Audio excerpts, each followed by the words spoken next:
Alam nyo ba na pwede ka na maka-experience ng VR sa PC gamit ng yung cellphone mo? Kailangan mo lang ng controller, cellphone at VR box.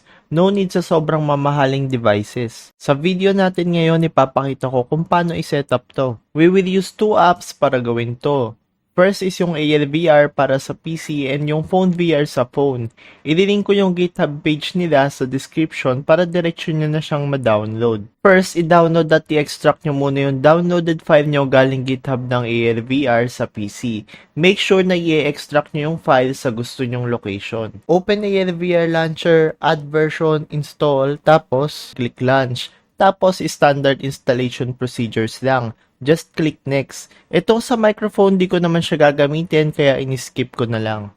As for the firewall rules, may error when I'm clicking dito sa button. Pero I was able to use itong nasa installation section nitong ALVR. After that, kailangan naman natin i-install yung SteamVR. Kung di pa sa inyo naka-install, pwede nyo i-click tong Launch SteamVR para ma-direct kayo sa download and install. While installing naman itong SteamVR, pwede na nating i-install yung Phone VR sa phone.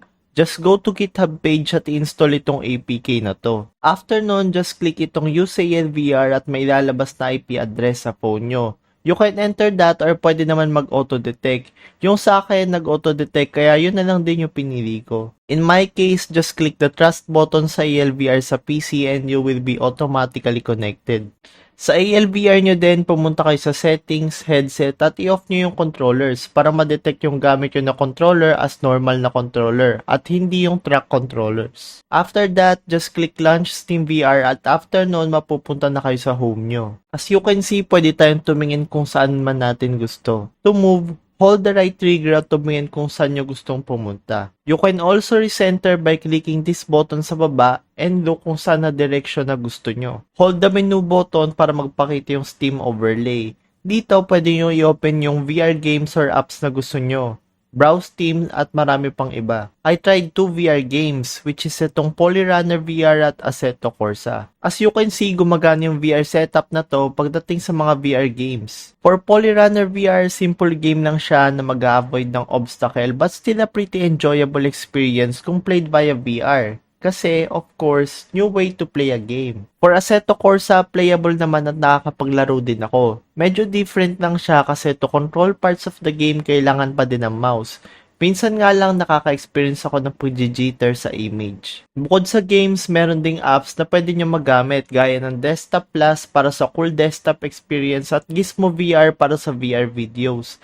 Gamit to, pwede kayo magkaroon ng mala multi-monitor setup and also big screen to watch some content. Pero this setup is not without caveats, syempre. Minsan nag-artifact or nag-jitter while using VR. Pero nangyayari lang sa akin to very occasionally and habang nagre-record using OBS. You can also lower the resolution para mas mabawasan pa to. Another is yung resolution. Sometimes malabo yung mga text kaya hindi nababasa. We can also adjust gamit yung VR box pero minsan di pa din kaya. This is also dependent sa local connection nyo dahil wireless to at sa resolution na capable yung computer nyo. Another thing is yung games. For seamless use, dapat nasa Steam dahil SteamVR yung gamit mo. You can add games as non-Steam games pero I personally not tried it.